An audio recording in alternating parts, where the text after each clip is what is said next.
त्या दिवशीचं तेच डॉक्युमेंटेशन आहे. एवढंच.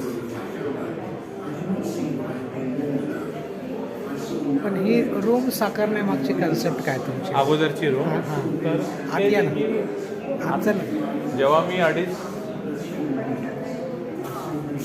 प्रोजेक्टचा जे पाठबळ आहे ते 2.5 वर्षाची रिसर्च आहे या प्रोजेक्टची पाठबळ आहे. 2024 पासून मी डॉक्युमेंटेशनला सुरुवात केली होती की आणि नंतर ही जी डॉक्युमेंटेशन ही जी पाठची बघताय तर ती त्या एका दिवसाच्या मर्यादित होती. पण नंतर मग मी बघितलं की त्यांच्याकडून मला खूप काही स्टोरीज भेटतात आणि त्यांच्या असे खूप अँगल्स आहे त्यांच्याकडे बघण्याचे आपले, तर ते चेंज होतं. म्हणजे माझ्यामध्ये पण ती गेज होती ती इव्हॉल्व्ह होत गेली, त्यांच्याकडे बघण्याचा नजरिया चेंज झाला. ज्या नजरेने माणूस म्हणून तिरस्काराने म्हणून बघतो आपण. त्या तिरस्काराने बघतो तर ती नजर माझी गायब झाली.